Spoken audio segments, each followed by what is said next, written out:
started it. Can you hear me now?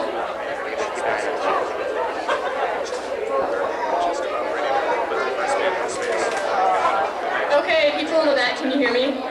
Is that better? Hold on.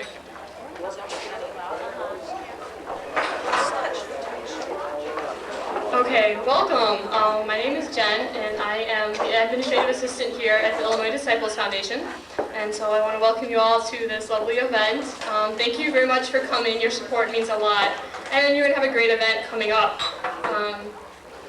The way tonight's going to work, we're going to start serving as soon as I'm done talking, so I'll try to keep it short.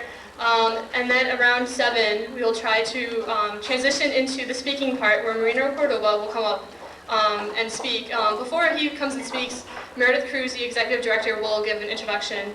And then after that, about at 8, we're going to have a raffle with all the great prizes that you see up front. And then closing comments to probably get out of here between 8:30 and 9. Just to give you a little background on the Illinois Disciples Foundation, usually you call it IDF. Can we get some?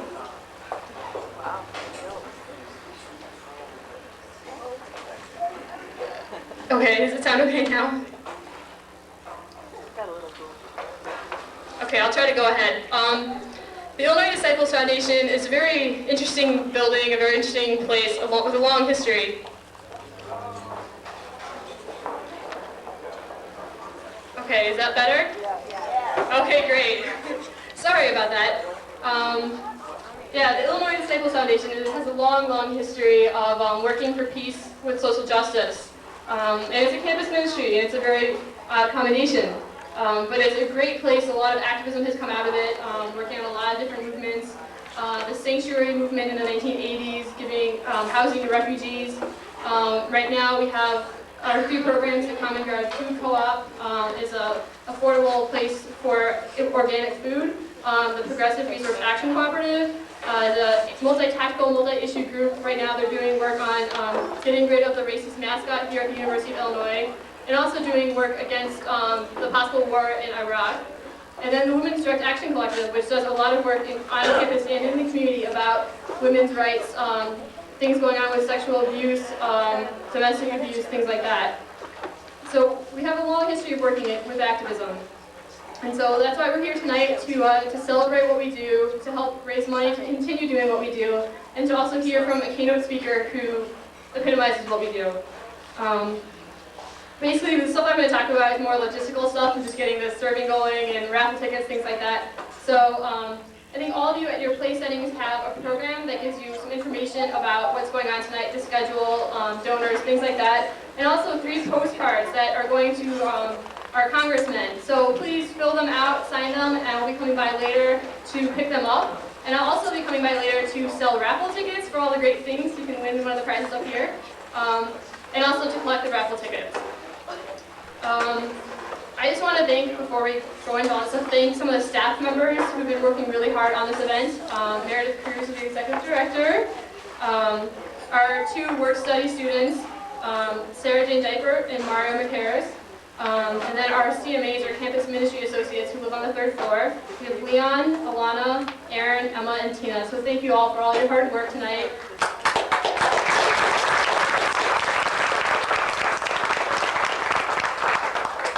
And I want to thank Marino Cordoba for coming all this way to come talk to us tonight.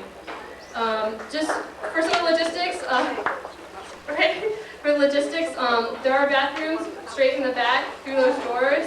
However, they are not accessible, so if you need an accessible bathroom, go back towards where you came in. There are signs for one. There is a literature table in the back that has literature about IDF programs and IDF itself, and also from other groups that do very similar works, and pictures and flyers, things like that. There's a lot of information. There's IDF t-shirts, which are really, really cool. And there's also some information on Columbia that's really helpful. That would be a good addition to tonight's talk. And for now, the food. I know this is the best part of the evening. What we're going to do is we're going to have tables come up one by one to get their first serving. So just take your plate with you up, and I'll tell you which side to go to. No one's going to have seconds until everyone's gotten fed first, okay? And then if you do go up for seconds, we'll let you know when it's okay. But if you do go up, please do not take your dirty plate. Just get a new plate up there. It's much, much cleaner that way. And for drinks, there's water on your table, and there's also drinks up here, so you can come and get the drinks even if you're not waiting in line. They're kind of out of the way, so you can come up and do that. And before we call any of the tables, I wanted to give the volunteers who are going to be serving tonight a chance to come up and grab some food, because they're going to be busy on the feet the entire evening. So the volunteers that are serving, they come up and do that. And since there's not that many of them, I'll go ahead and start calling tables. If tables 1 and 2 would like to go start on this side, and then table 3 if you'd like to go start on that side. I'm not sure.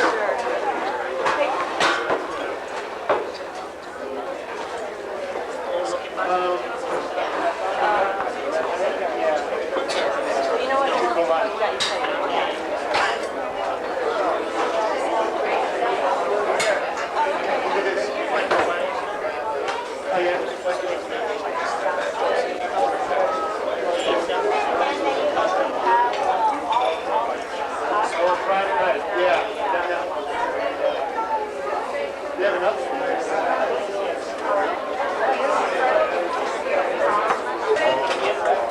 It's going to get louder. I'll talk loud and hopefully the microphone will pick up. Can people hear me in the back? No. Talk more into it. Okay. How about now? A little bit better? No. I'll keep talking. Is it getting better at all? In the back? I can talk louder. I can kind of yell into the mic. Okay. All right. Thank you all for coming. It makes me very happy to see everyone here tonight. My name is Meredith Cruz. I'm the director at the Illinois Disciples Foundation. I'm going to do a couple things by way of giving thank yous to volunteers, and then give a brief overview of the context, what's happening in Columbia, and then introduce our speaker. Very happy to have Marino here with us today. It's been a pleasure to spend the day with him, and I'm very grateful for him to be able to talk to everyone in this room. This is exactly what we need. We need people in the United States to hear his story. So just by way of thank yous, Jen gave some thank yous, but I don't think you can ever give people enough thanks. So Jen Taiachi is the administrative assistant here. She's helped with almost everything that's going on tonight. So thank you, Jen.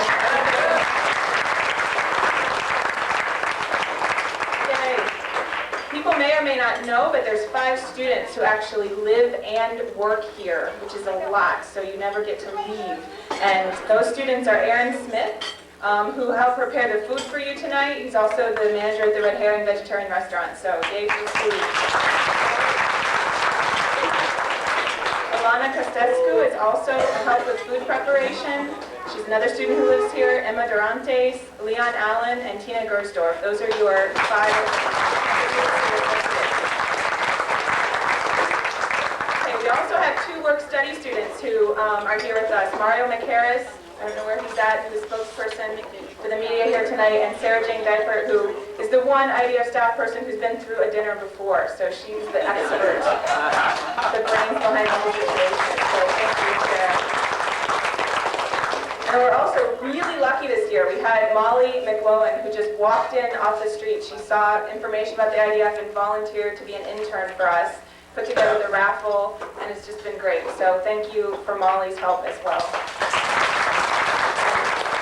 Last but not least, Lori Serb, who's the custodian for the IDF. It's a very old building with lots of things going on. Lori's in the back. So thank you, Lori, for all your help in cleaning the building. And by way of time, thank you for all your applause. Let's hold the applause to the end. I'm going to read the rest of the volunteers. I'm first going to start with the members of the IDF board. If anybody has been on boards of nonprofits, this is a lot of behind-the-scenes hard work that goes on. You don't get the glamorous, position in front of the microphone all the time, but it's the committee meetings and legal issues and all these things. So I'm very happy to have a supportive, activist board. And board members for the IDF are Joe Miller, who's the moderator, Claudia Lenhoff. A lot of these people are here today. Jeff Machota, Jean Vanderpoort, Bill Muller, Tom Nelshoppen, Martin Nieto, Mike Stewart, Jana McGregor, who's our newest member, Geraldo Rosales, Brooke Anderson, and Kurt Hilgendorf. So thank you for all the volunteer hours for all your support. Okay, and then I just quickly, Gary Cosette is not here tonight, but if anybody knows about the Chicago Religious Leadership Network in Chicago, continue supporting them. If you don't, please become familiar with them. They're doing a lot of good work, and Gary Cosette was actually my first contact for Marino Cordoba, so I thank him. I also want to thank our translator, David Alper, here at the table with Marino tonight, and Ruth Goring, who was my original translator to set this whole event up. And they've come from Chicago. Marino started in Washington, D.C., flew to Chicago, and then these kind people drove him down here yesterday. So thank you for our transportation logistical people. Yay. Okay.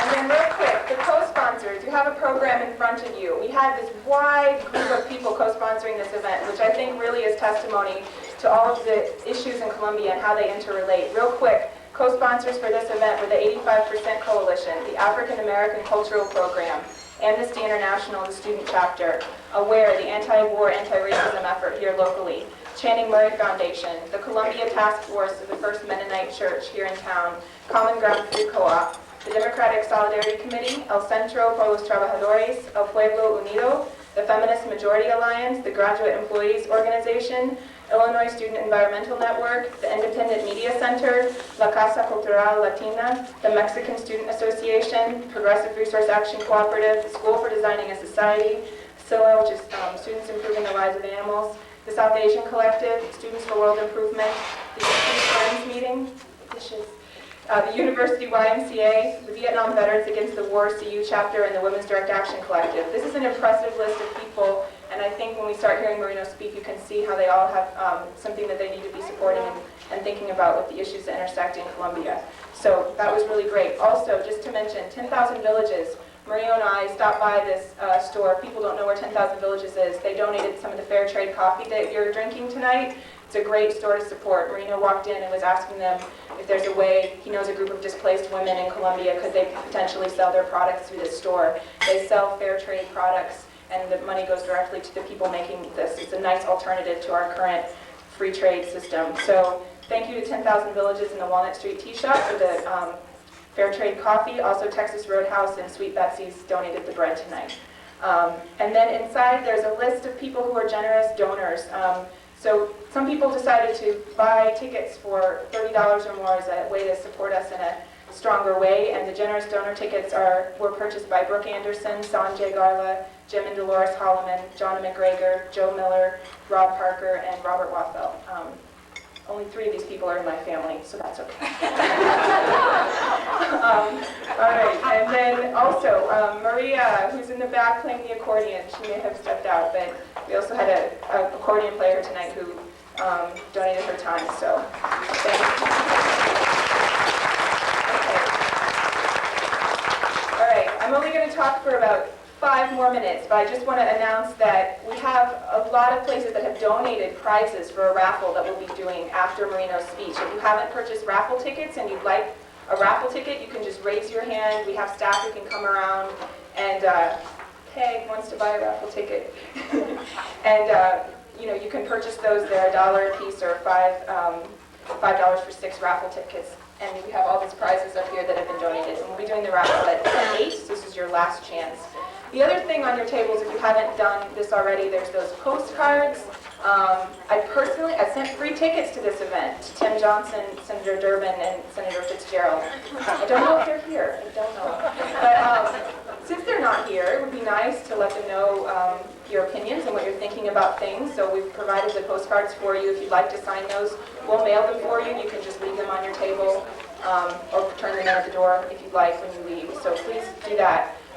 Another thing, if you have a chance, I had a lot of fun making this display with some pictures from my friend Marta Zarate. This was a display that she had put up in the library, so we used some of those photos. So if you'd like to check out that, you can. And then I think we can come up with better alternatives, right, of what to send to Columbia besides military aid and guns and poisonous fumigation. So if you have ideas, you can write those on there, and I think I might mail that to Tim Johnson, because he was wondering what else we could do, and so we could help him. That would be great if you have a chance to do that. The other thing is, if you'd like to check out the literature table, I know this was mentioned before.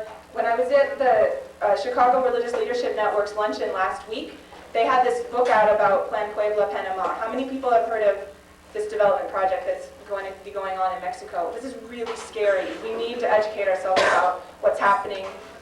It's pretty much laying in line the infrastructure throughout Mexico, which would be able to allow the free trade agreement of the Americas to be put in place. So we've got highways and phone systems, and it's going to be running through potentially Petén, the area of Guatemala where the rainforest is at. So it's a lot of, it's complicated, but we need to find out exactly what's happening. So these books are available in the back if you'd like to find out more about Plan Puebla, Panama. Really quick, another announcement, because Sandra's here. Postcards for Peace, I just want to interject this real quick because it's connected to a lot of the work that we're doing here. Aware the anti-war, anti-racist effort is having their fundraiser tomorrow. It's going to be an art auction. Local artists here have created postcards that they've framed and they're selling, and it's going to be at Art Attack from 3 to 6 p.m. tomorrow, November 10th. So if you'd like to check that out, there's these little postcards back there on the literature table as well. All right, so I think that's all my thank yous. Okay. Real quick, most people in here probably know something about the situation in Colombia. Just a brief overview to help set up Marino's talk tonight. I was lucky enough to go to Colombia in March of 2001. Peggy Norfolk is here, was with me. There's probably other people in this room who have traveled or are from Colombia. When I was there, the people that we spoke with leaders of the women's movement, indigenous groups, campesinos, Afro-Colombians, members of unions, overwhelmingly told us that they were opposed to Plan Colombia. And the two main reasons that they said were, one, because of this policy of fumigation, the supply-side drug war. We spoke with campesinos living in Putumayo. They didn't understand why the United States was telling Colombia how to solve its problem of growing coca. We don't come into the United States and tell you how to solve your drug problem, which is really driving this whole system. So the fumigation, if people don't know, it's Monsanto-made glyphosate-ready Roundup that's being dropped from planes. And in the time that we've been doing this, just over the time of Plan Colombia, coca cultivation has increased 25%. The farmers don't have anything else to do. It isn't solving the drug problem. It isn't even being successful. It's actually more coca is being cultivated. So it's unsuccessful, and it's also really harmful to the environment. People we talked with, the Amazon rainforest is very fragile. Campesinos also had rashes on their hands from the fumigation. It gets in the water, on their other crops, and on their animals and things like that. So the whole fumigation thing, they didn't understand that. The other thing they didn't understand is how the United States could support the Colombian government, which continues to have ties to the right-wing death squads, the paramilitaries. This is documented by our own State Department. Paramilitaries are listed as a foreign terrorist organization. How can the United States be sending aid to the Colombian government when it continues to work with these death squads? Why were the human rights violation codes that usually go along with aid that the United States sends to other countries, why were those waived when President Clinton passed Plan Colombia in 2000? Those were the two main reasons and concerns that people in Colombia had. So Witness for Peace, the kind of goal of that organization is to go to another country, learn from people what's the effect of U.S. policy, and try to come back into the United States and change that. So that's part of what we're going to do tonight when we hear Marino speak. So I'm going to let Marino talk about what's going on now in Colombia. I just wanted to give people a quick overview. Marino's a very amazing person, so real quick, his biography is in your program, so I won't read all of that. I just want to highlight some things.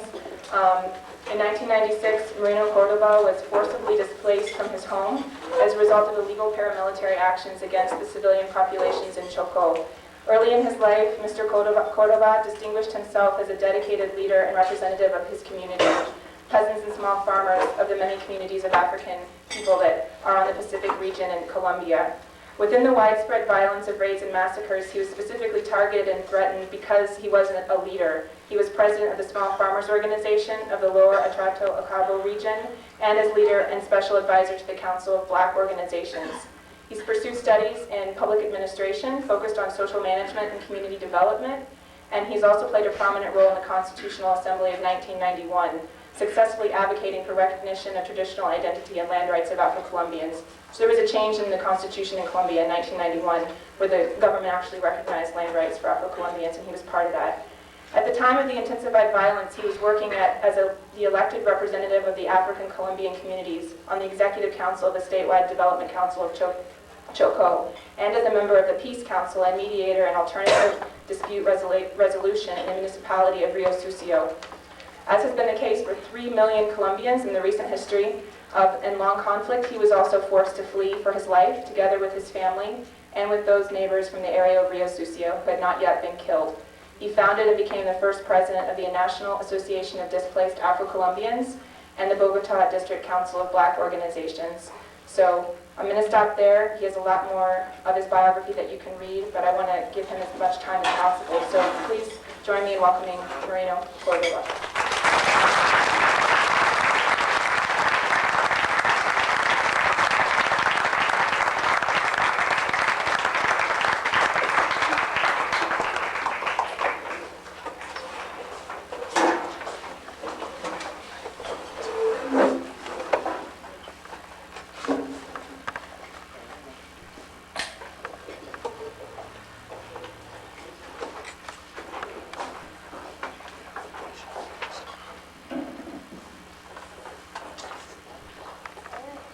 Muchas gracias a ustedes por invitarme a estar esta noche aquí, por conocerlos y por compartir cosas, historias que seguramente hace mucho rato o ustedes no han podido presenciar de la persona que ha sufrido. Thank you very much for inviting me here tonight.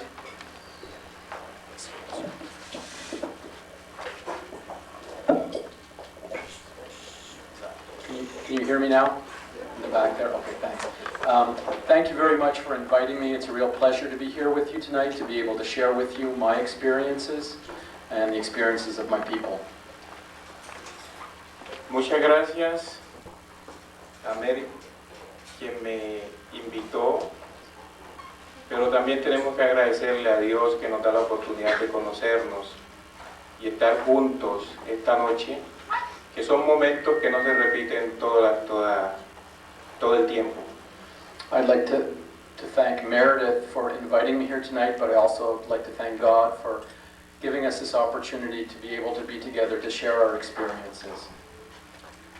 Con los que estamos aquí, con algunos nos hemos visto posiblemente en otros escenarios, en estas locuras que nos hemos embarcado mucho, la cual me ha llevado a recorrer gran parte de este país. I know I've had the opportunity to meet with some of you here tonight. It's been real crazy for me traveling all around this great country, speaking with people. Hasta hoy estoy conociendo entonces del trabajo de la Fundación de Discípulos de Illinois. Y es un placer para mí estar aquí, conocer lo que han hecho y lo que significa eso para muchas personas en el mundo. And so it's been a wonderful opportunity for me to become acquainted with the work of the Illinois Disciples Foundation. Yo digo que soy un loco, I say that I'm crazy, pero un loco cuerdo. I'm sane crazy. Un loco que cree en la vida, que sueña con la vida y que lucha y trabaja incansablemente por la vida. I say that because I believe in life, I dream to live life to its fullest extent. Ustedes también serán locos como yo. Maybe you're all crazy like me too.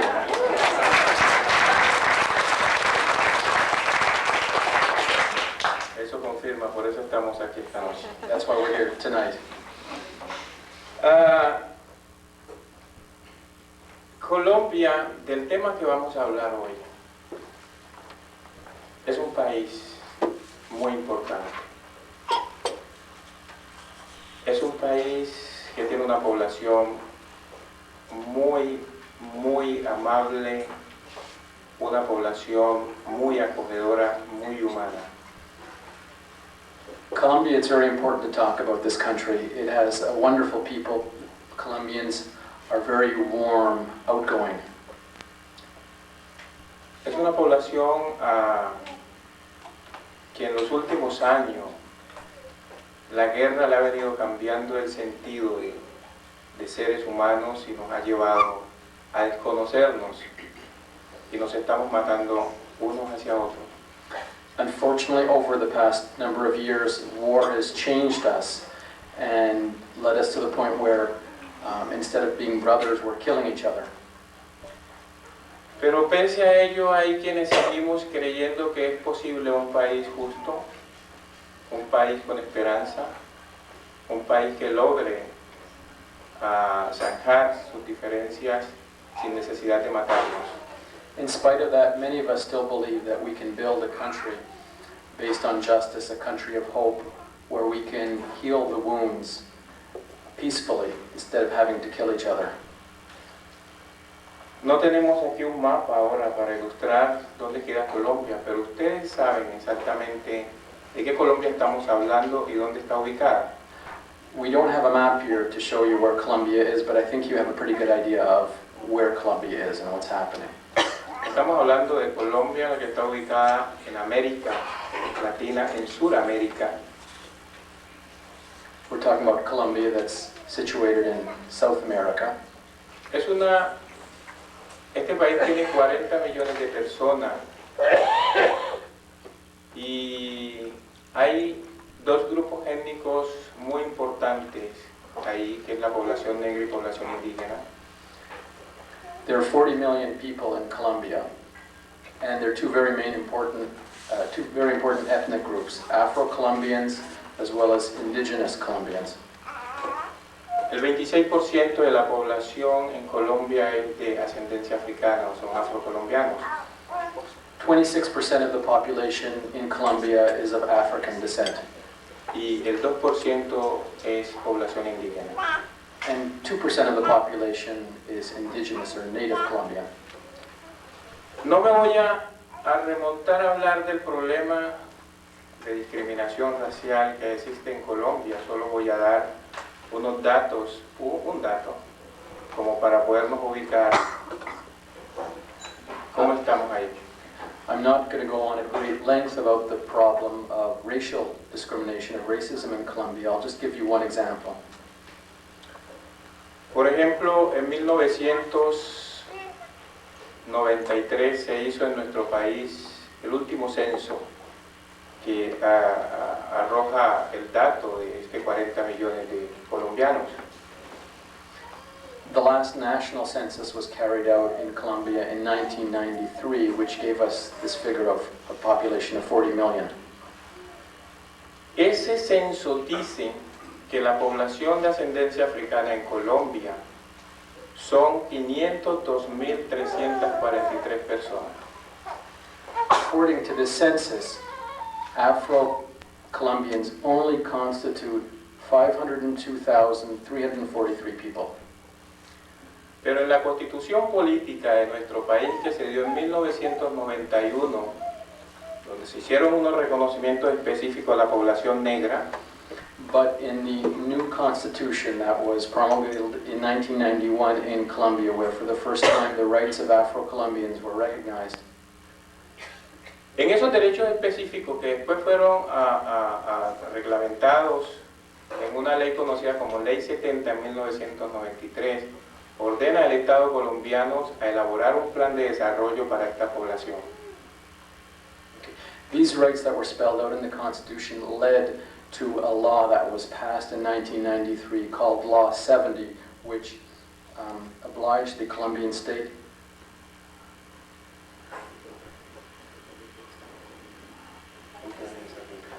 it forced the Colombian state to come up with a development plan for Afro-Colombian communities.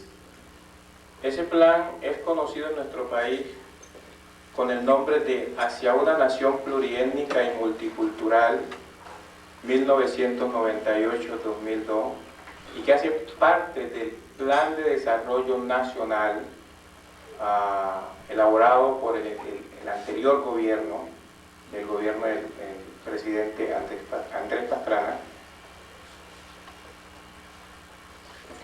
As part of a national development plan that was carried out under the regime of the previous Colombian president, Andrés Pastrana, there was a development plan called Towards a Pluriethnic and Multicultural Nation, 1998 to 2002, Development Plan for Afro-Colombian Communities. Entonces este plan, que arroja el resultado de que la población negra en Colombia es el 26%, es decir, que equivale a 10.5 millones de afrocolombianos. This plan is directed towards the 26% of the Colombian population that is of African descent, which constitutes a community of 10.5 million people. Y el gobierno tuvo que asumir este dato, que reconoce hoy entonces el total de afrocolombianos.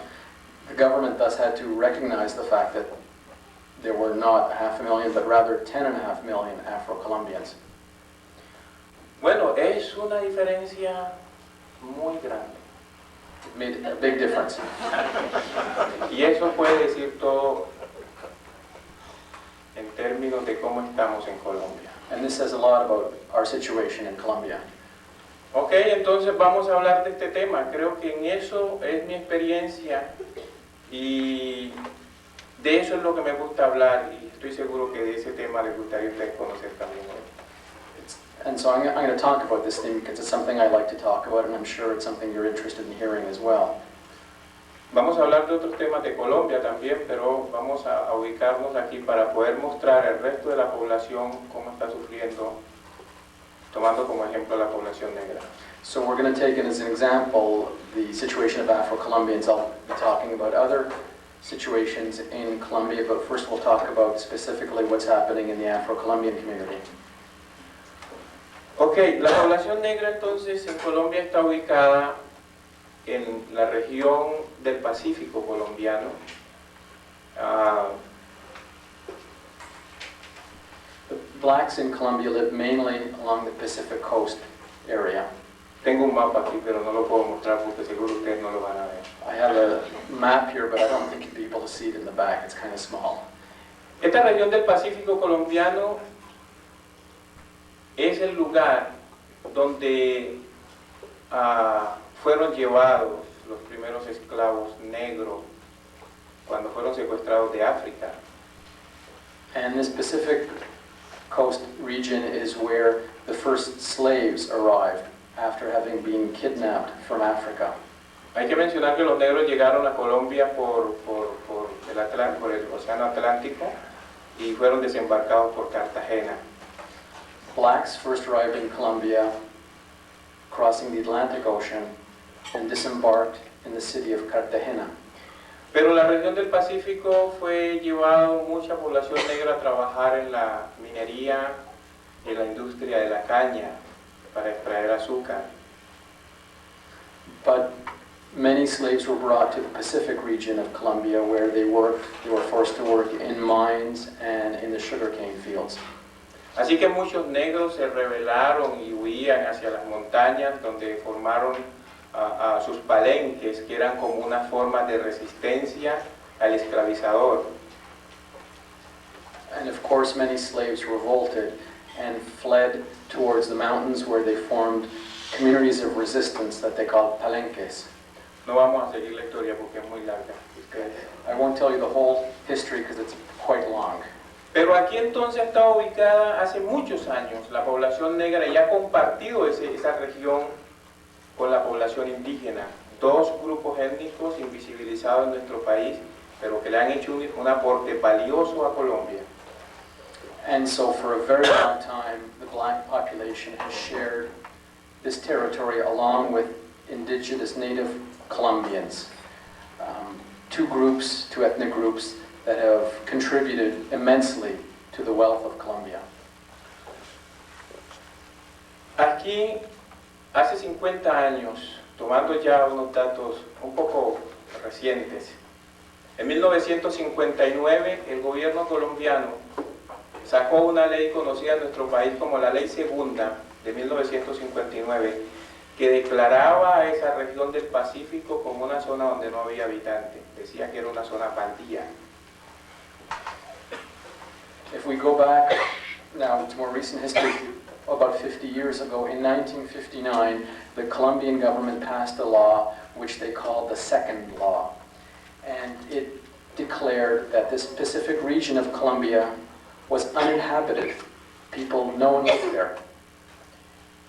Eso habría entonces la posibilidad para que muchas personas del interior del país, terratenientes, empresarios, empezaran a llegar a esta región y comenzaran a irse ubicando o a ir comprando territorio donde eran posesiones de población negra y población indígena. And so this allowed for many people, landowners, businessmen, to come from the interior of Colombia, to come to these regions and buy up lands that traditionally belonged to blacks and the indigenous peoples. Eso llevó a un proceso en el que mucha gente entonces llegó a la región del Pacífico, fueron comprando territorio y fueron extendiendo, fueron haciendo grandes haciendas de ganado, bueno, tenían posibilidades económicas para hacer esto, hacer obras de desarrollo, y la población negra tenía que salir. And so what happened was that many people came from other parts of the country to the Pacific region and began opening up, exploiting things like cattle ranches on large scale and displacing the black inhabitants from their lands. La gente salía entonces y se iba hacia las grandes ciudades, pero aquí en esta región del Pacífico las condiciones sociales para la población negra y población indígena, los índices de servicios o sociales ahí son más altos que en el resto del país.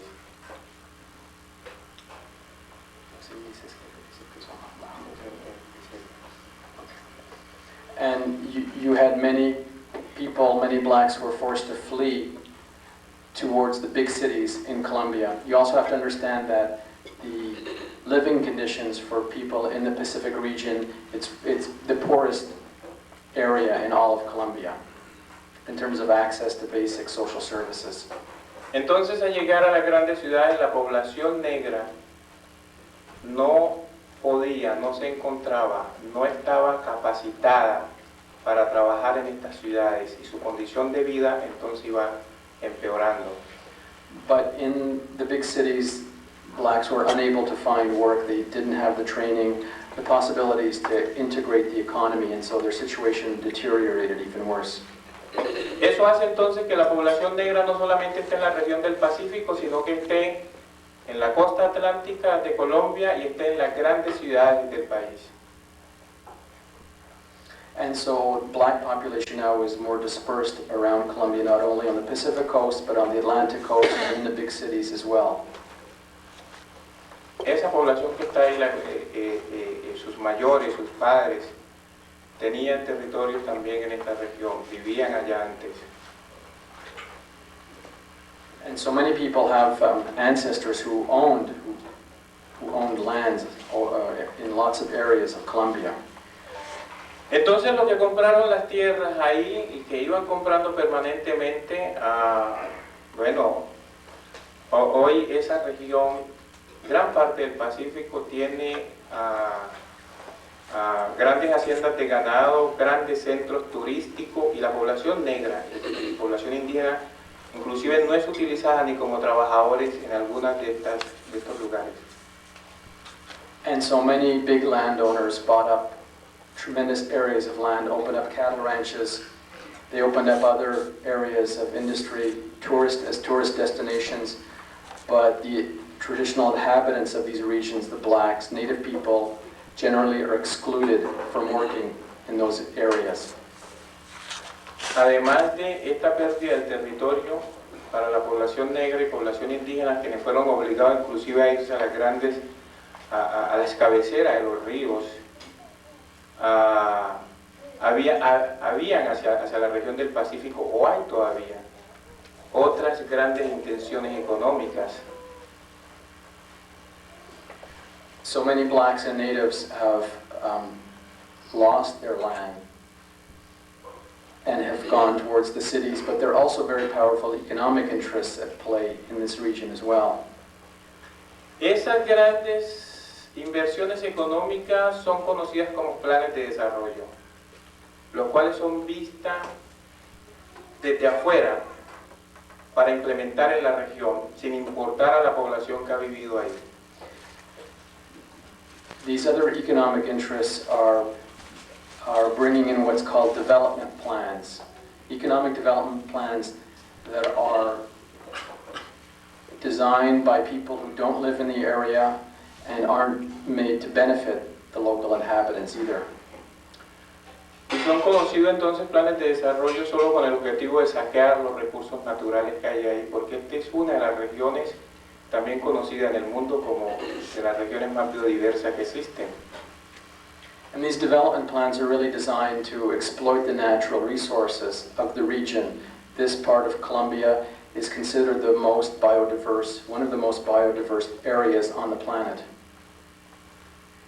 Este concepto de desarrollo entonces entró a chocar con el concepto de desarrollo de las comunidades tanto negras como indígenas. And this concept of development came into confrontation with the traditional ideas of development that blacks and native communities had. Es decir, otros ven la región solo para saquear con una intención económica de ganancia. Nosotros vemos la región como un sitio que nos permite vivir, trabajar y seguir desarrollando nuestra cultura.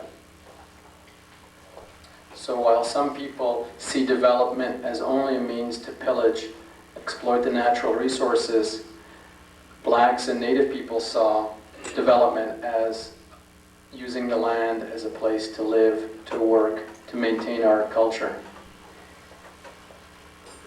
De los recursos naturales que hay en esa región, podemos mencionar algunos que son muy importantes y que inclusive ni la misma comunidad que ha vivido históricamente ahí conocía que vivía en una región tan rica en recursos minerales. This region is so rich in natural resource that even the traditional inhabitants of the area were unaware of the existence of a lot of this wealth. And I'll just mention a few of the most important ones. Entre esos recursos minerales tenemos algunos que son importantes para la siderurgia, la electrometalurgia, la industria aeroespacial y la producción de energía nuclear. So there are many minerals that are key to very sophisticated industries like the metal industry, aerospace, and nuclear industries. Tenemos, por ejemplo, bauxita, Bauxite, manganeso, manganese, colbato, cobalt, colbato radioactivo, radioactive cobalt, estaño, cromo, tin, níquel, chromium, nickel, petróleo, oil, oro, plata. gold, silver, Hay otra serie de recursos and minerales. I could go on and on with other minerals that are abundant in the region. Además de esa riqueza mineral, para la región del Pacífico lo que han llamado proyectos de desarrollo consiste en implementación de grandes megaproyectos. As well as these projects of exploiting the natural resources, there are other development plans on the table, projects that we call mega projects. Por ejemplo, se está hablando y se viene trabajando en esto, en la construcción de un canal interoceánico conocido como el Canal Interoceánico Atrato-Truandó. For example, one of the projects that they've already begun work on is a second interoceanic canal called the Atrato-Truando Canal. Este canal inclusive está diseñado para pasar por donde yo vivía antes, en Río Sucio, en el departamento del Chocó. This canal is planning to go through the village, the town that I used to live in, called Río Sucio in the Chocó area. Pero además de ellos hay diseñados grandes complejos industriales turísticos. As well, they're very big, very large-scale industrial and tourist development plans that are on the books. La construcción de dos puertos marítimos, uno sobre Bahía Cupica y otro sobre el Golfo Urabá, todo esto es en la región del Pacífico. The construction of two large maritime ports on the Atlantic coast. Un oleoducto y una línea de residuos de carbón. An oil pipeline as well as a coal plant. La construcción de microcentrales y grandes hidroeléctricas, así como la implementación de grandes megacultivos de palma africana. Small and large-scale hydroelectric development projects, as well as industrial plantations of African palm. En toda esta ambición de gobiernos multinacionales, terratenientes, nos llevó entonces a que las organizaciones negras e indígenas teníamos que trabajar duro para proteger el derecho a la vida y el derecho de vivir y trabajar en esa región. So faced with these ambitious plans put forward by our government, by multinational companies, Black and Native organizations had to struggle very hard to defend our basic rights, our right to life. Y es ahí entonces donde surge un gran movimiento social en Colombia, de organizaciones negras, organizaciones indígenas y otra población campesina, y coincide con unos acuerdos en el país entre el gobierno y la guerrilla del M-19 que se movilizaba en ese entonces. And so a tremendous struggle, social movement involving Black and Native organizations in Colombia, as well as peasant organizations and other organizations, coincided with an agreement with the government between as well the guerrillas, the M-19 guerrillas, and the Colombian government. Y esto lleva entonces a que se trabaje en una nueva constitución política, la cual se dio en 1991. And this led to a new constitution in Colombia, which was adopted in 1991. Ahí nosotros entonces logramos, población negra, población indígena, que se nos hicieran reconocimientos específicos a nuestros derechos como grupo étnico diferenciado. And in this constitution, for the first time, Black and Native peoples had their specific rights recognized. En 1993 entonces, de esa constitución sale un artículo transitorio, es conocido como el artículo 55 transitorio, que habla de los derechos específicos de la población negra en Colombia y del lugar donde está ubicada. In this constitution there was an article which was called Transitory Article number 55, which spoke specifically of the rights of Black Colombians, of Afro-Colombians, and the area where they lived. Este artículo dice o ordena al Estado, mejor al Congreso de Colombia, le dice que dentro de los 3 años siguientes debe sacar una ley que hable de esos derechos de la población negra, pero también que delimite cuál es el área que le corresponde en términos territoriales para seguir viviendo y trabajando. This article obliged the Colombian Congress, gave them a deadline of 3 years to pass legislation that would recognize in law rights of Afro-Colombians as well as their right to title of the lands that they occupied. Habla de los derechos políticos, sociales, económicos, culturales, de autonomía, pero sobre todo habla sobre el derecho territorial que le corresponde a esta población. It spoke of political, social, economic, and cultural rights of autonomy of the Black population, but above all, most importantly, it spoke of our territorial rights. En 1993 entonces sale una ley que es conocida en Colombia como la Ley 70 o Ley de Comunidades Negras, y es esta la que nosotros hemos denominado entonces nuestra Constitución Pequeña. And so in 1993, a law was passed called Law Number 70, or the Law of Black Communities, which recognized our rights and which we refer to as our own little constitution. esta ley ordena a las comunidades negras ubicadas en la región del Pacífico y en otras partes del país a que tienen que organizarse y solicitar por escrito ante el Estado colombiano cuál es el área de territorio que les corresponde, dónde está ubicada para que el gobierno les entregue un documento de propiedad de esa tierra.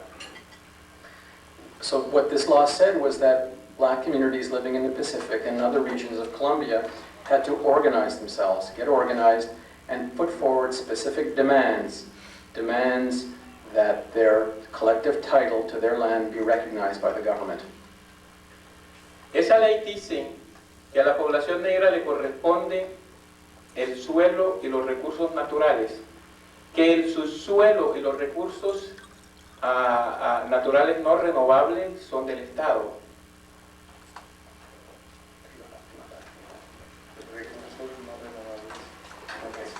What this law stated was that the soil and certain natural resources belonged to the black population, whereas the non-renewable resources were property of the Colombian state.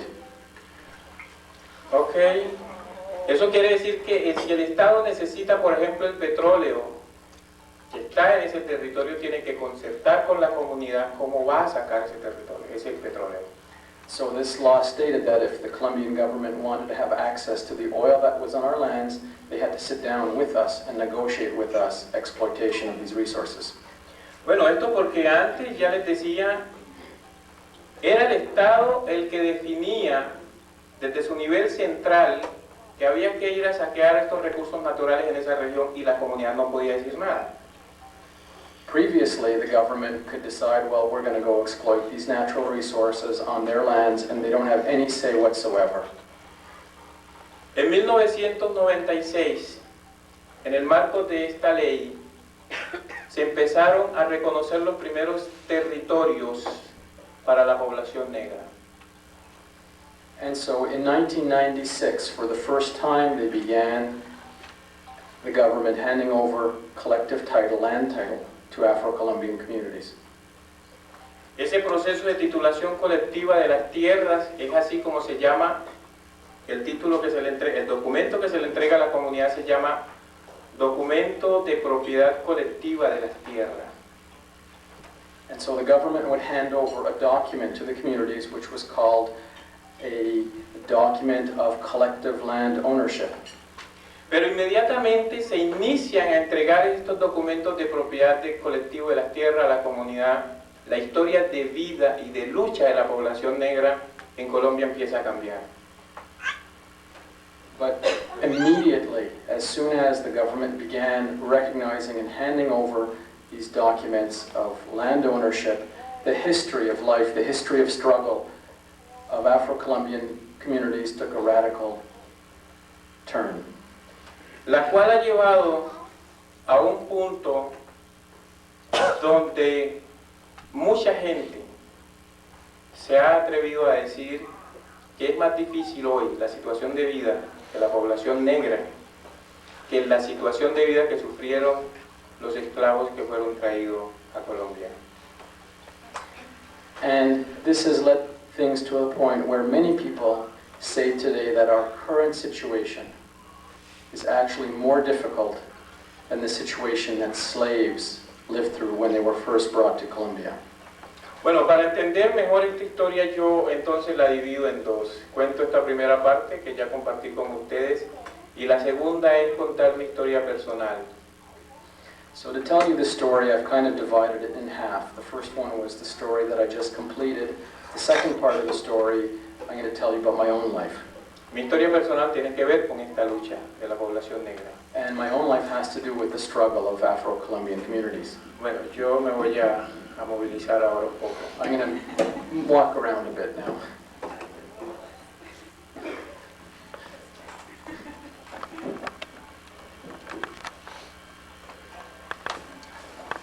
Me gusta escribir un poco, así que I love to write. no sé si allá desde el fondo se alcance I don't know if you'll be able to see a all ver the lo way que over voy a hacer back. acá ahora. Yo vivía entonces hasta 1996 en el departamento del Chocó. en el municipio de Río Sucio. Up until 1996, I lived in the town of Río Sucio, which is in the state of Chocó, in Colombia. Ahí trabajaba como presidente de la organización campesina de la población negra y los campesinos de esa región, que veníamos luchando por el reconocimiento de las tierras para esta población. I worked as a president of a local association of peasants, of small farmers, working to have our rights to land be formally recognized by the government.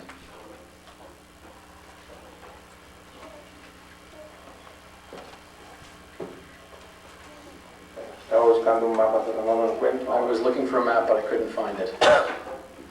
En la región del Pacífico, los pueblos o comunidades están construidos o formados a orillas de los ríos. In the Pacific region of Colombia, most villages and towns are built along riverbanks. Son comunidades que carecen de medios de transporte o comunicación. Por ejemplo, no tienen carreteras, no tienen aeropuerto y su única vía de acceso o comunicación son los ríos. These are very inaccessible communities. There are no highways to get there. There are no airports.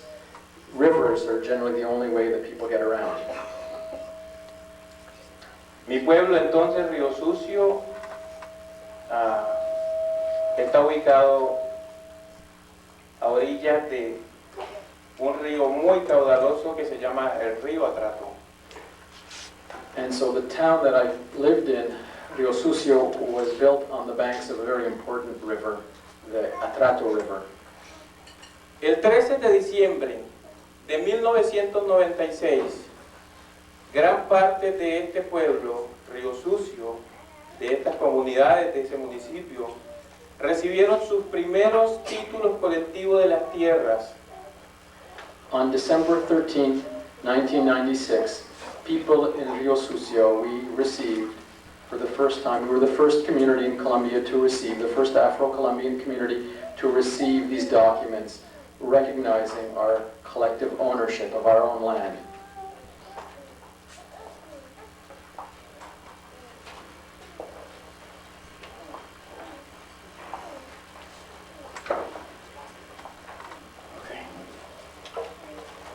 Eso fue el 13 de diciembre de 1996. That was December 13, 1996.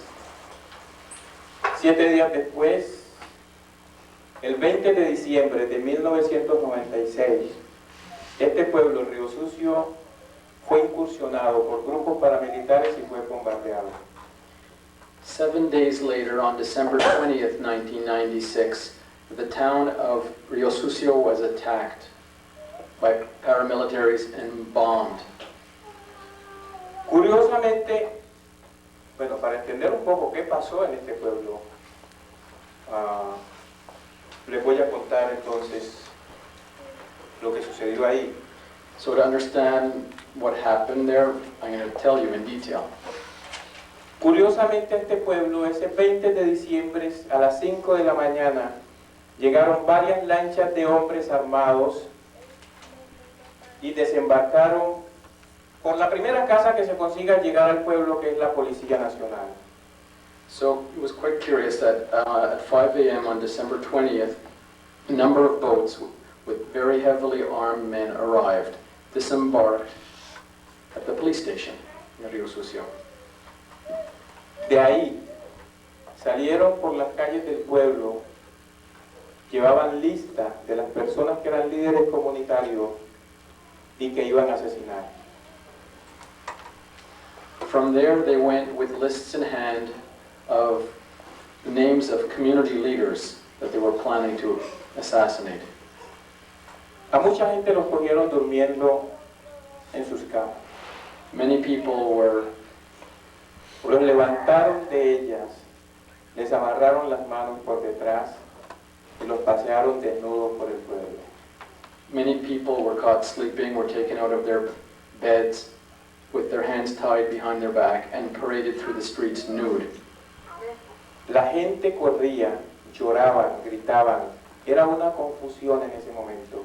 There was tremendous confusion. People were fleeing, screaming, yelling, crying. La persona que hacía resistencia en ese momento era asesinado inclusive delante de su familia. Anyone who presented any resistance in any way was killed on the spot, even in front of their own family. Este pueblo, la población no podía correr hacia el río, porque es un río muy caudaloso, muy profundo, y además estaba rodeado por los grupos armados, los grupos paramilitares. People couldn't flee across the river. The river is very deep, has a very strong current. As well, there were groups of paramilitaries waiting for people on the shores of the river, on the banks as well. Así que la población tenía que buscar otro sitio donde refugiarse o salvar sus vidas, y la única salida era correr hacia la parte de atrás del pueblo, pero esta parte tiene una gran ciénaga. So the only place that people could flee to save their lives was to run the other way out of town towards a large swamp. Así que la población tuvo que correr aquí. So people had to run towards the swamp. Mejor tuvimos que correr ahí. You had to run there. A las 8 de la mañana llegaron varios helicópteros del ejército de una base militar que está muy cerca a Río Sucio. Su lugar de ubicación es Carepa, en Antioquia. At 8 o'clock in the morning, Colombian government helicopters arrived, army helicopters arrived over the town from a nearby army base which is situated in the town of Carepa in the state of nearby Antioquia. Pero los señores paramilitares andaban en las calles, tenían radio de comunicación y se podían comunicar con el ejército. The paramilitary forces who were in the streets of Rio Sucio were in radio contact with the army helicopters. Y les decían entonces que había que atacar a la población que corría hacia la parte de atrás del pueblo, porque eran los guerrilleros que andaban buscando. And the paramilitaries told the army helicopters that they had to attack the people who were fleeing the town towards the swamp, telling the army that those were guerrillas. Y el ejército disparó contra la gente que huía allá. And so the army began to open fire on the civilian population that was fleeing towards the swamp. Era increíble eso. It was unbelievable. Seguramente ustedes lo han visto en películas de acción, You've probably seen this type of thing in movies, pero esto fue una realidad en Río Sucio. but this really happened in Rio Sucio. Aquí en el agua se trataba de ver quién podía sobrevivir. It was a matter of survival in the water, in the swamp there. Aquí estuvimos con mucha gente que logramos sobrevivir, y al tercer día cruzamos, algunos tuvimos la oportunidad o la suerte de cruzar hacia las zonas rurales de ese municipio. After 3 days of hiding out in the swamp, some of us were able to survive and to flee the town to rural communities. Yo estuve en una comunidad rural 15 días. I was in a small rural area for about 15 days. Era en un proceso de recuperación física, de salud, y a los 15 días logré salir de allá hacia Bogotá. And for those 15 days, I was trying to recover my own health. And after those 15 days, I left for the capital city of Bogotá. En febrero de 1997, 2 meses después, In February of 1997, 2 months after, los paramilitares que estaban aquí y el ejército que también se había ubicado en Río Sucio salieron hacia las zonas rurales de este municipio y también atacaron con bombardeo a las comunidades rurales allá. paramilitary forces, joined by the army that was stationed now in Rio Sucio, left the town to attack the surrounding rural areas. De ese proceso, de ese ataque, hacia estas comunidades. Ah, mucha gente murió, otra población salió huyendo para cualquier lado con el objetivo de salvar su vida. Many people died as a result of these attacks. Many people fled for their lives to other areas. Organizaciones de derechos humanos que lograron atender después a parte de estas familias hablaban de unas 20.000 personas que se habían logrado ubicar en diferentes partes del Chocó y de Antioquia. Human rights organizations that came to the aid of these people estimate that approximately 20,000 people had to flee the zone towards areas of the states of Chocó and Antioquia. Mucha gente huyó y se perdieron inclusive en las montañas. Many people fled and got lost in the mountains. Otros cruzaron la frontera hacia Panamá, que está muy cerca de este municipio. Other people crossed the border into the neighboring country of Panama, which is nearby. Esta población en 1996 era de unas 50.000 personas, las cuales estaban 20% en el casco urbano, 80% en la zona rural. In 1996, this region had had a population of approximately 50,000, 20% who lived in the town and the other 80% in rural areas. Cuando esto ocurría ahí en Río Sucio, los medios de comunicación nacional estaban emitiendo noticias y decían que en este pueblo se estaba presentando un enfrentamiento armado entre grupos paramilitares y guerrillas. When these events occurred in Rio Sucio, the mass media in Colombia said that it was what happened was a confrontation between guerrillas and paramilitary forces. Porque además eso era lo que decían los paramilitares y el ejército cuando llegaron al pueblo, que iban buscando a la guerrilla. Era lo que decían los paramilitares y el ejército. Which is exactly what the paramilitary forces said when they arrived in town. Es difícil de entender entonces cómo sucede esto después que una comunidad se le empiezan a reconocer sus derechos legales del lugar donde vive y el lugar donde trabaja. It's difficult to understand these events, seeing how it happened after people, for the first time, their legal rights to their land, to live on these lands were recognized. Pero también le quedan a uno muchas preguntas que no alcanza a resolver. We're also left to ask ourselves many questions, very difficult to understand. Por ejemplo, si el objetivo de los paramilitares y el ejército cuando llegaron a Río Sucio era atacar a la guerrilla, ¿por qué atacaron a la comunidad? ¿O por qué la comunidad fue la que resultó afectada y tuvo que salir de la región? For example, if the army and the paramilitaries stated that they wanted to attack the guerrillas, how come they went after the civilian population? Because they were the ones that were most affected by their actions. En ese pueblo no había guerrilla. There were no guerrilla forces present in the town. Había una población que trabajaba y que venía siguiendo sus derechos y que a través de su lucha había logrado empezar a recibir esos derechos. There was a population that was struggling for its rights and had begun the process of having those rights being recognized. Hoy muchas familias de estas viven en las grandes ciudades de Colombia, viven en condiciones muy miserables. Many families from this region now live in the big cities of Colombia in misery. Pero pese a ello, la población ha seguido trabajando y desde los lugares donde están desplazados siguen luchando para que se les reconozca su tierra y con el sueño de volver un día a ellas.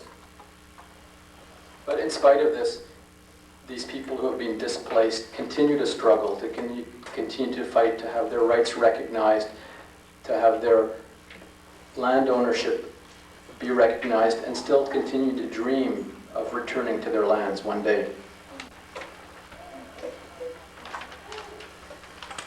Tengo aquí un mapa que muestra la región del Pacífico. I have a map here that shows the region, the Pacific region of Colombia.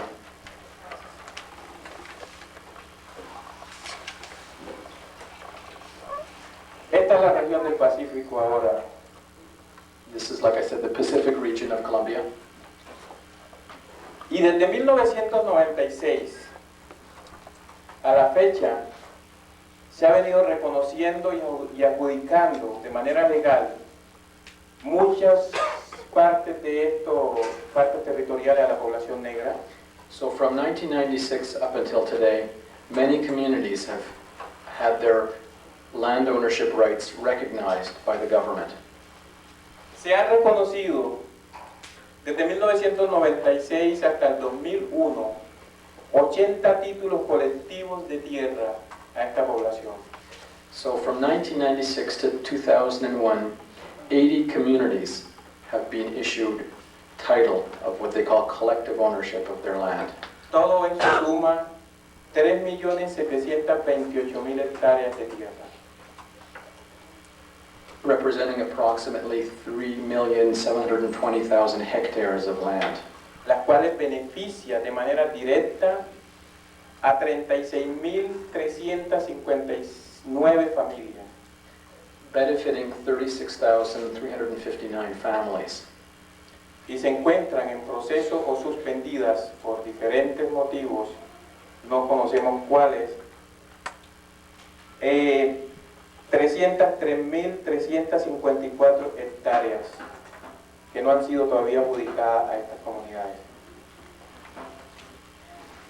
And there are another approximately 300,000 hectares of land for which this process is underway and is either about to be recognized or it's being suspended for different reasons that we're not sure of.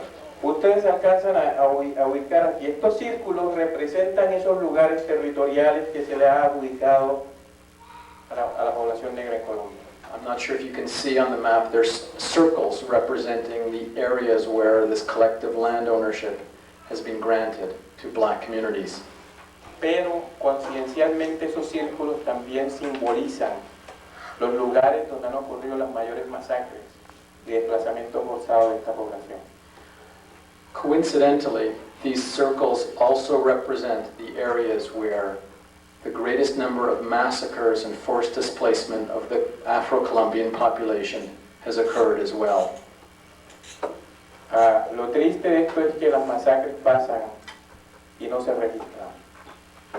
And sadly, many massacres occur and they're never even talked about.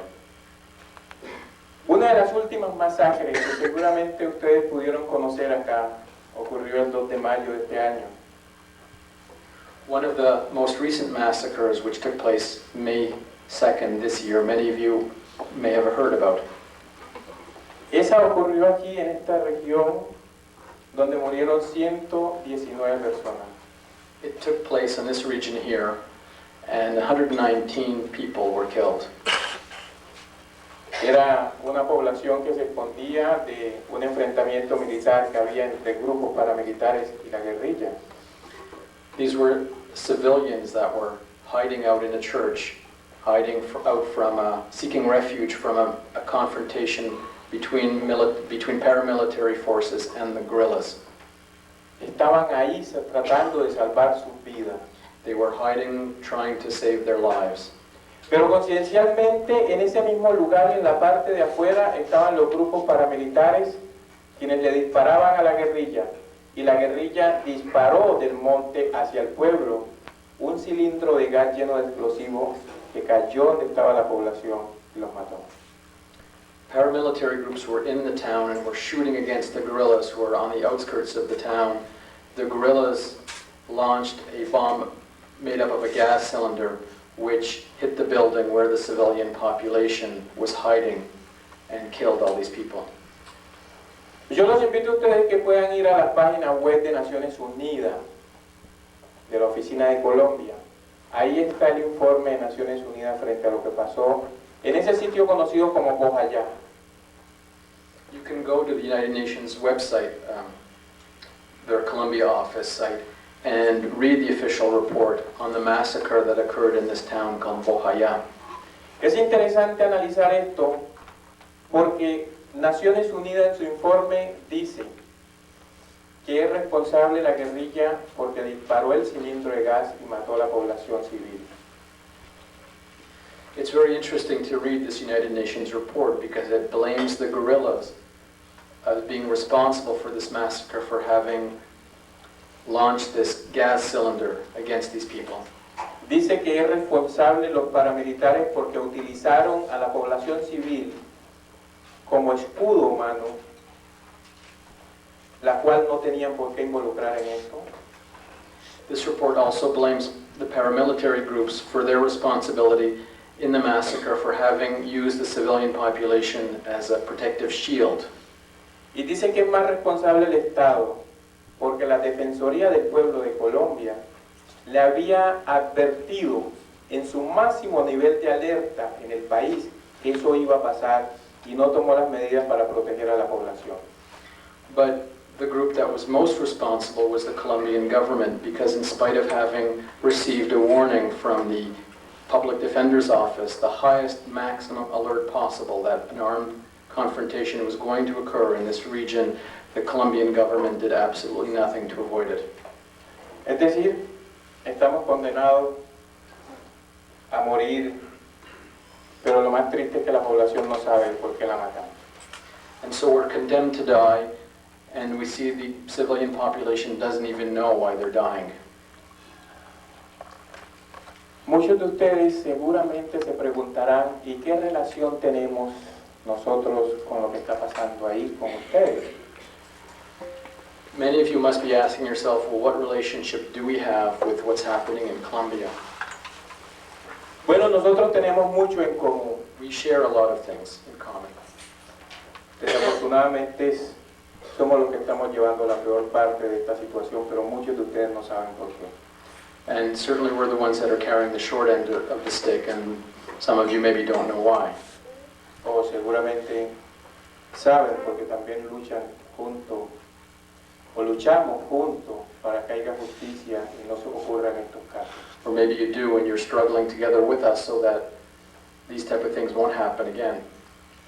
Miren, el oficial militar que ordenó conjuntamente con los paramilitares el ataque a mi pueblo se graduó en la Escuela de las Américas. The Colombian military official who, together with the paramilitaries, attacked my village, my town, is a graduate of the School of the Americas. Y ese general anda libre en Colombia. And this general is a free man in Colombia. Ese general no solamente ha estado involucrado en actividades como la de mi pueblo, sino en otras masacres que se han dado en Colombia, y organismos internacionales han comprobado sus vínculos con paramilitares en esas masacres. This general was not only involved in the attack on my town, but it's been well documented by many international organizations, his involvement in many other massacres in Colombia. Inclusive, yo soy un testigo de esa masacre. I'm a living witness to these massacres. Y he estado denunciando esto en muchos lugares. And I've been denouncing these massacres in many places. Y ese fue uno de los motivos que me obligó a salir de Colombia. And that's one of the reasons why I had to flee Colombia. Pero también Colombia ha venido recibiendo ayuda militar de Estados Unidos hace mucho tiempo atrás. Colombia has been receiving military aid from the United States for a long time now. Miren, yo no estoy seguro porque no lo logré identificar, pero yo creo que esos helicópteros que atacaron a mi pueblo fueron donados de Estados Unidos a Colombia. I'm not sure, I haven't been able to verify this, but I think that those helicopters that attacked my town were donated by the United States to Colombia. Bueno, en Colombia no conozco una fábrica donde se hagan helicópteros. I'm not aware of any factory in Colombia that manufactures helicopters. Esto se ha logrado identificar en nuestro país, las masacres y los desplazamientos forzados, gracias a la ayuda que en los últimos años, ayuda militar, que en los últimos años Colombia ha venido recibiendo de Estados Unidos.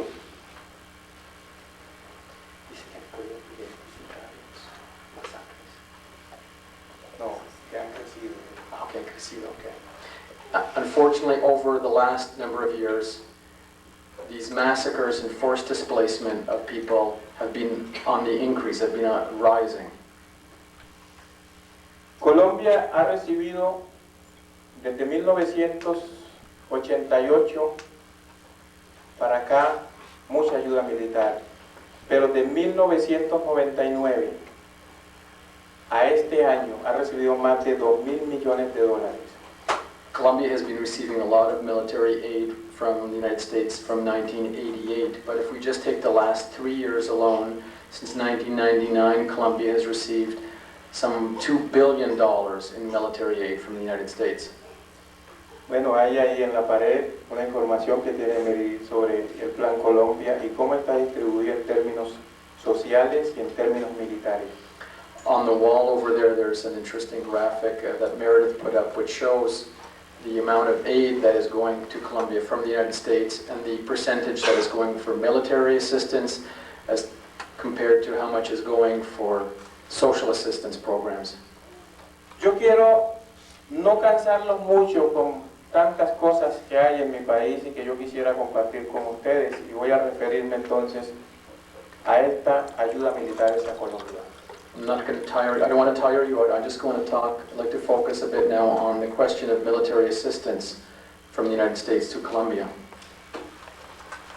Desde el 13 de julio del 2000, cuando el presidente Clinton firmó este plan, conocido como el Plan Colombia, que se duplicó 4 veces y media la ayuda militar hacia Colombia. On July 13, 2000, President Clinton signed into law what's called now the Plan Colombia, which has seen an increase of some 4.5 times the amount of military aid going to Colombia. Que ha convertido entonces a Colombia como el tercer país que más ayuda militar recibe en el mundo, Estados Unidos, después de Israel y Egipto. And it's converted Colombia into the third largest recipient of U.S. military aid in the world after Israel and Egypt. Se ha convertido entonces en todo un infierno. And it's become a real hell. Algunos datos para que ustedes puedan tenerlos ahí. La Embajada de Colombia tenía 400 funcionarios antes de que llegara esa ayuda militar y hoy tienen más de 1.000 funcionarios en Colombia. Just to give you a few statistics, the U.S. Embassy in Colombia, before Plan Colombia, had 400 employees. Now it has over 1,000. Solo Bogotá y Washington le apuestan con esa ayuda militar a la guerra en Colombia. La Comunidad Económica Europea le apuesta a la paz y a programas sociales. While Bogotá and Washington are focusing on war, the European Economic Community has been focusing more on social assistance aid. Se han recibido casi 100 helicópteros que han sido entregados a las fuerzas militares en Colombia. The Colombian Army has received some 100 helicopters. Se han entrenado algunas bases militares y se siguen entrenando otras, especialmente en este año, con el objetivo de cuidar las petroleras que hay en nuestro país y de hacer la guerra frontal contra la guerrilla. And what's happening more and more is that soldiers are being trained, Colombian soldiers are being trained to watch over oil installations, oil pipelines in Colombia. La CIA dijo este año en un informe que desde que se viene fumigando en Colombia con el objetivo de acabar con los cultivos de coca en nuestro país, eso no ha funcionado y antes por el contrario, los cultivos de coca en Colombia han crecido en un 25%. A CIA report that was issued stated that in spite of the massive fumigation of coca fields in Colombia, the actual area under cultivation has actually increased by 25%. Según algunos datos recogidos de algunos medios de comunicación de nuestro país, del mes pasado, dice que en Colombia se han fumigado 10.500 hectáreas de cultivos ilícitos, o sea, de cultivos de coca, pero también se han fumigado 33.000 hectáreas de cultivos no ilícitos. According to statistics that came out in the Colombian media last month, there were some 10,500 hectares of so-called illicit cultivation coca fields that were fumigated, but as well 33,000 hectares of croplands that were also fumigated. Es decir, que de las 78.000 hectáreas de tierra fértil que hay en la hormiga Putumayo, se han fumigado 43.000 hectáreas. So for example, in the Hormiga region of the Putumayo state in Colombia, of the 78,000 hectares of arable land, 43,000 hectares have been fumigated. Eso ha dejado como resultado a 7.000 campesinos indígenas y afrocolombianos con problemas de salud, y 3.500 de ellos han sido desplazados de su región, que han tenido que salir a otros departamentos, inclusive fuera del país, buscando protección de sus vidas.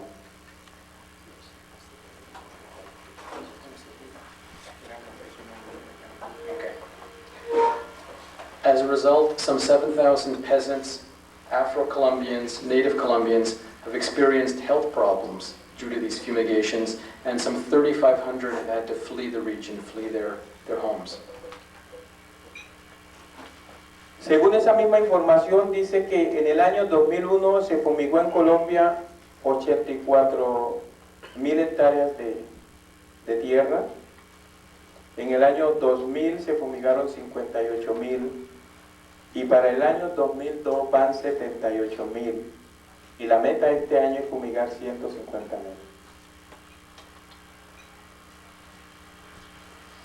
In 2000, some 58,000 hectares of land were fumigated.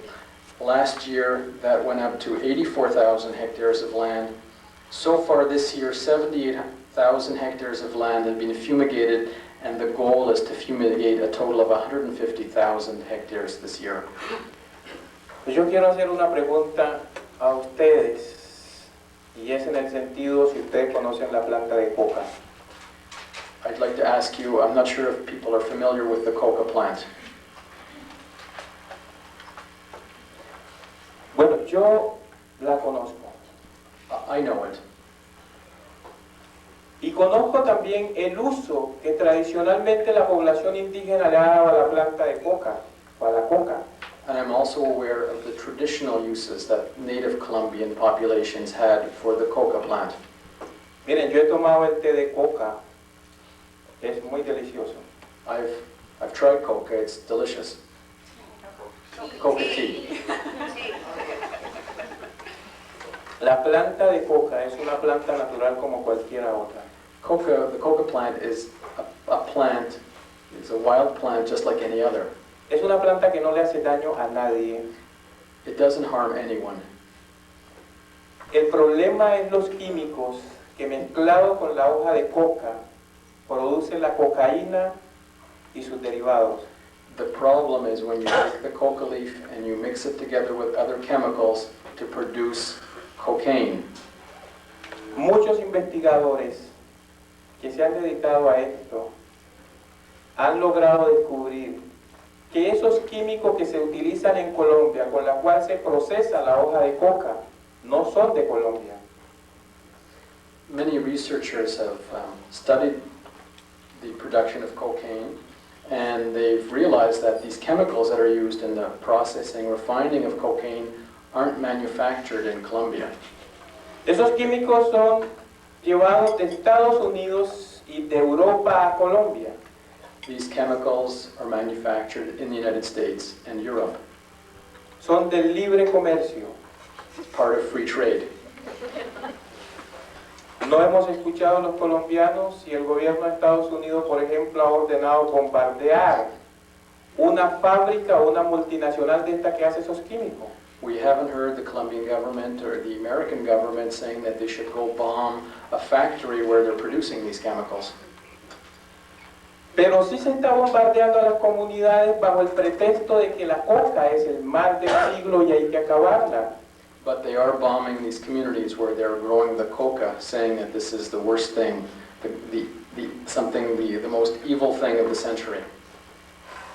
Yo aquí comparto con el presidente Uribe cuando afirma de que la Comunidad Económica Europea o la comunidad internacional debe controlar los químicos que se llevan a Colombia. I agree with Colombian President Uribe when he says that the international community, the European Economic Community, should control the export of these chemicals to Colombia. Creo que es lo único que estamos de acuerdo. I think it's about the only thing I agree on with them. Porque ese es el problema, es los químicos, no es la comunidad que ha sido obligada a sembrar coca porque en el medio de la globalización, del libre comercio, su economía de la población campesina ha sido reducida a cero. So the problem really is these chemicals. The problem isn't these communities that grow coca, that have been forced to grow coca because of the policies of globalization that have impoverished them to the point where they feel that's their only way that they can sustain themselves. Hoy la población campesina está empobrecida en nuestro país. Los productos tradicionales que antes sembraban no tienen comercio ni en el país ni fuera del país. The traditional crops that peasants used to grow in Colombia, it's impossible for people to survive growing them now as a result of globalization.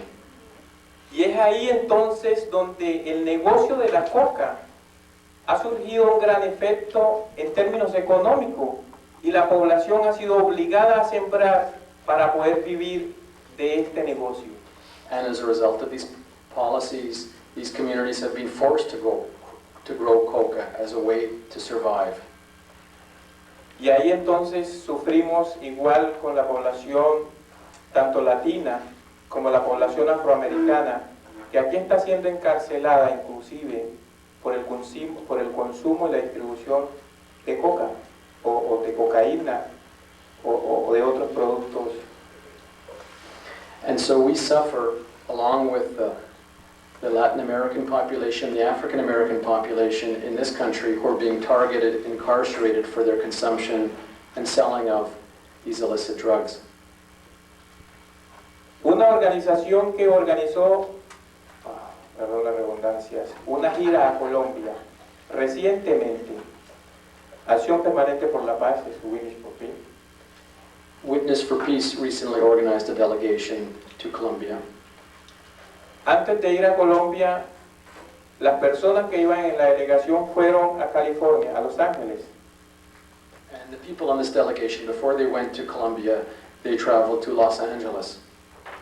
Y dentro de eso que hicieron en Los Ángeles fue identificar, por ejemplo, cuál ha sido el efecto de la droga contra la población ahí. And so in Los Angeles, they identified what has been the impact of drugs on these populations. Lograron identificar que han crecido las cárceles en Los Ángeles, pero las universidades no han crecido. They found that prisons have been increasing in Los Angeles, but universities haven't. Esto se ha vuelto en un gran negocio. This has become a real big business. Y es ahí donde nosotros tenemos que entrar de manera juiciosa a identificar qué es lo que está pasando con la lucha contra las drogas en Colombia. And this is where we have to take a very close look and try and see what's happening with this so-called war on drugs. Por ejemplo, ¿por qué no se persiguen a las multinacionales que hacen los químicos y por qué se persiguen a los campesinos? We have to ask, why do they not go after the multinationals that manufacture these chemicals, but they're going after these poor peasant communities where they grow coca? Ahí tiene que haber algo. There's something there. Pero también en el negocio de la lucha contra la droga va la venta de armas hacia Colombia. But as well, in the war on drugs, there's the whole question of the flow of weapons to Colombia. ¿Y quiénes viven del negocio de la venta de las armas? And who benefits, who profits from weapon sales? Bueno, nosotros sufrimos con ella. We suffer from it. También en el negocio de las drogas hay que identificar quiénes son los actores directos de este negocio. We also have to identify in the question of drug trafficking who are the main actors involved. Y yo siempre he dicho, están los grandes narcotraficantes que mueven libremente el negocio de las drogas y están los campesinos pobres que han sido obligados a sembrar coca para poder subsistir. On the one hand, you have the big drug traffickers who are carrying out their business very freely, and on the other hand, you have the poor peasant communities who have been forced to grow coca. Ok, hay mucha tela así que tenemos que cortar, así que no los voy a cansar más y les voy a ceder la palabra a ustedes ahora. Okay. I'd like to just end things off here and open the floor up for questions or comments. Así que muchas gracias. And thank you very much.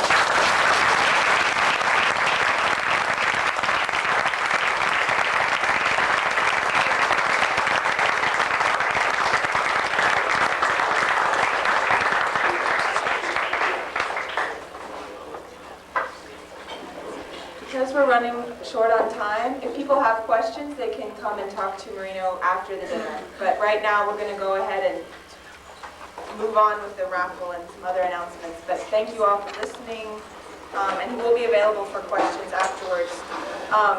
Also, just real quick, we were able to go to the Don Hoyer's Boys and Girls Club today, and Marino spoke with young people about the situation, and they asked him, where do you work?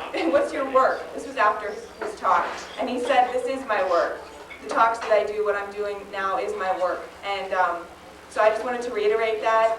And while this is a fundraising dinner for the Illinois Disciples Foundation, you're of course welcome to give Marino donations for his struggle after this talk tonight. Because it is what he's doing in the United States right now, is going and speaking with audiences like this.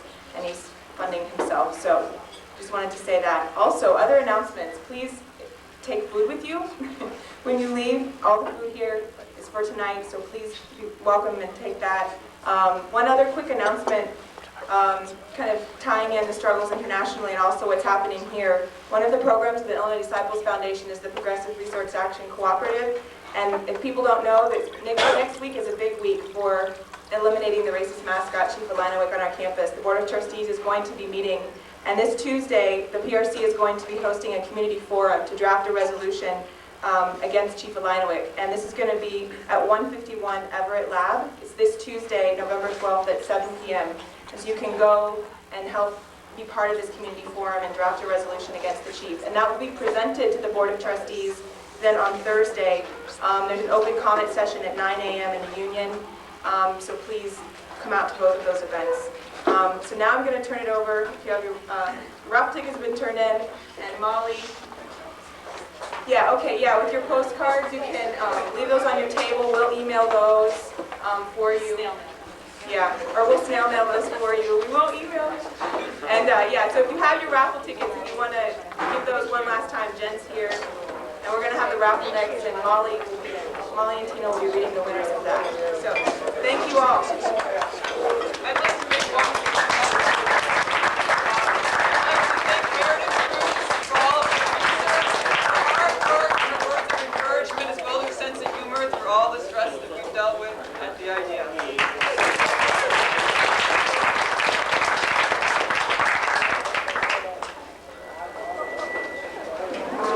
Anybody else has any raffle tickets they want to put in the box? Now would be the time to do that. Okay, so we'll have to begin. First we'll be doing the door prize. Oh, do we have a child in the audience who would like to pull a door prize ticket? Or all the children are in? Do we have an adult who would like to pull the door prize ticket? I think we have a volunteer right there. No.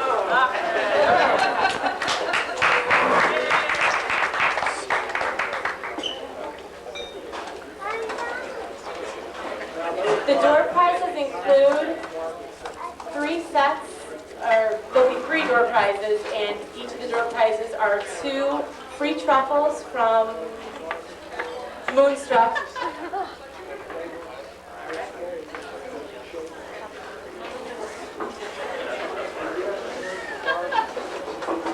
not looking.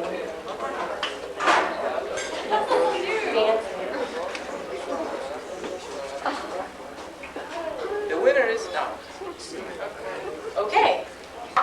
The three winners of the 2 free truffles to Moonstruck are Jay Mittenthal. Jay Mittenthal.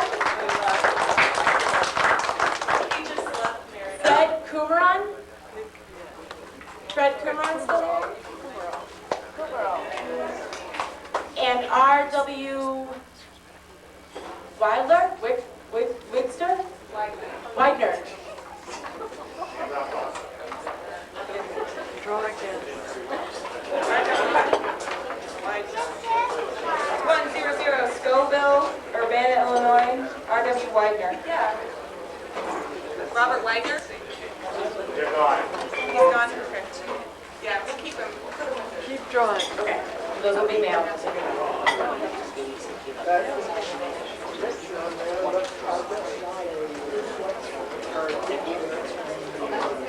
Does anybody want to pull raffle tickets?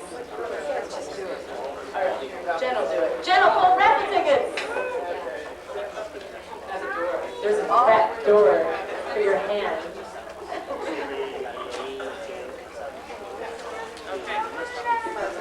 And the first prize is the winner of 2 $10 gift certificates to Cafe Kobe. Joe Rubb. Joe Rubb. Right.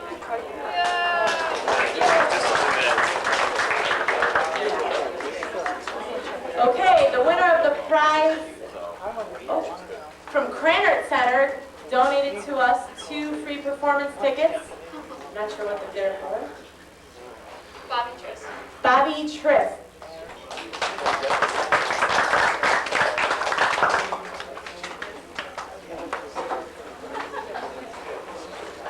Okay, the winner of the gift basket from World Harvest.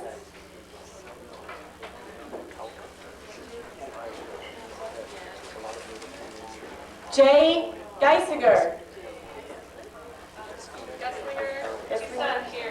Okay. The winner of 2 $5 gift certificate from Panera.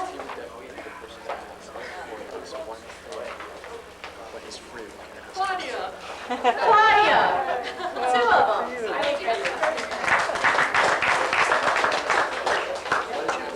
Okay, the next prize is a gift certificate to Moonstruck. Eli Otto. Eli Otto here. Woohoo! The winner of the $20 gift certificate to Jane Addams Bookshop is Kurt. Kurt. Yay, Kurt. And the winner of the gift certificate to Radio Maria, 2 free lunches.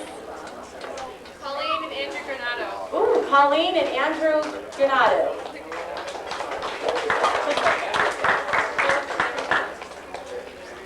Okay.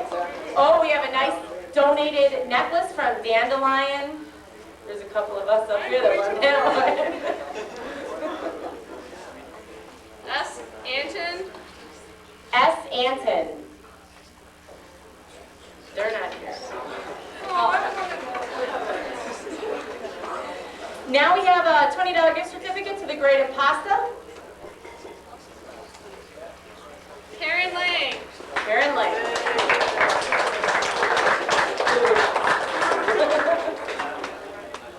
We have 3 t-shirt packages from our programs here at the IDF, as well as some buckets and buttons. Kurt, you want a free packet of t-shirts from the IDF program.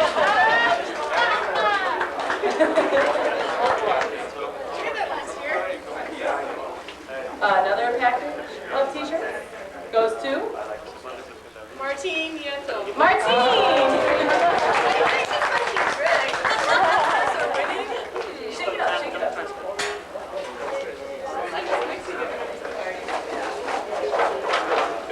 This is a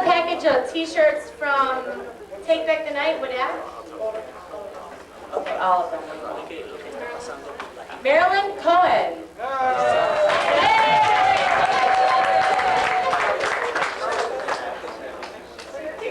Okay, 3 $5 gift certificates to Strawberry Fields goes to Bobby Triss.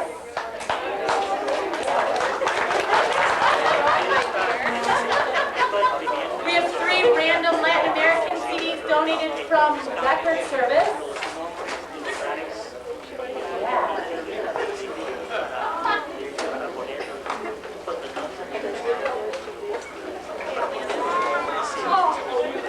Goes to Leon Allen.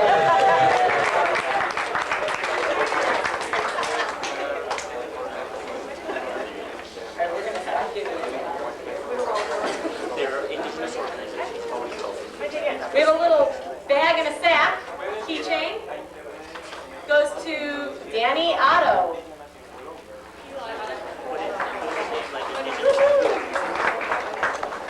Now we have 2 beautifully made, locally made pottery donated from the CGF Common Ground Food Co-op. These are locally made. Goes to Jeff Machado.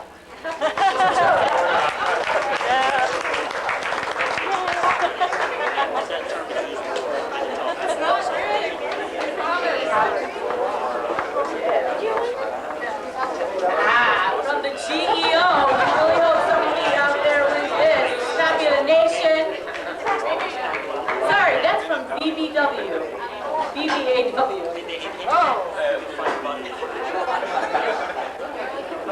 Neil Drum.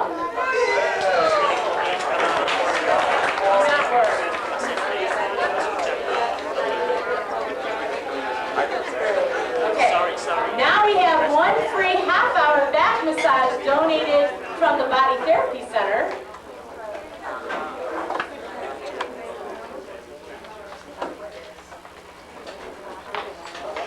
Paolis Leon. I'm sorry if I butchered that. Paula. Okay. How is that there? That'll be brought to you. And another free half-hour massage session from Massage Therapy goes to Steve Douglas. Steve Douglas still here.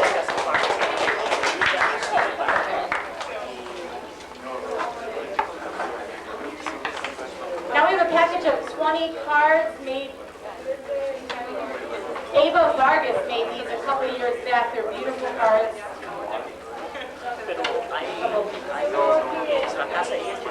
Jan Cruz.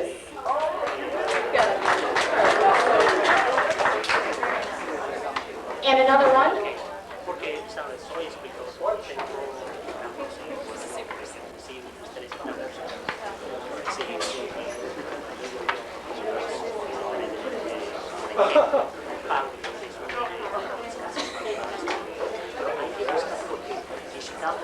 Tracy Satterthwaite.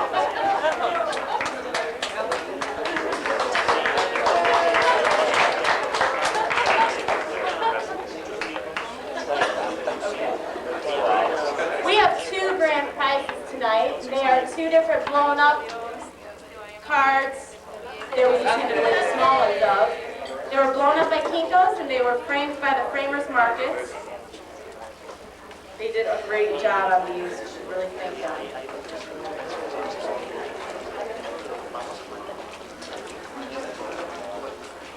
Travis and Laura Sola.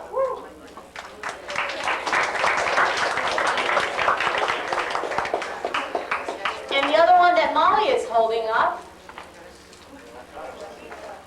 goes to, drumroll please.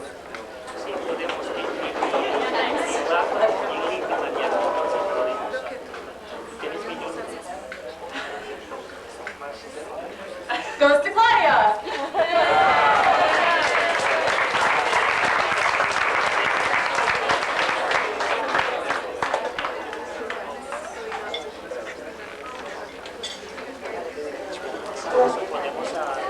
about it for the raffle, I'd like to call.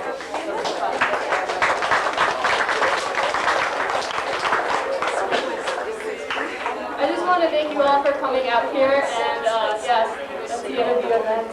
So, but thank you very much for all your support. It helps a lot.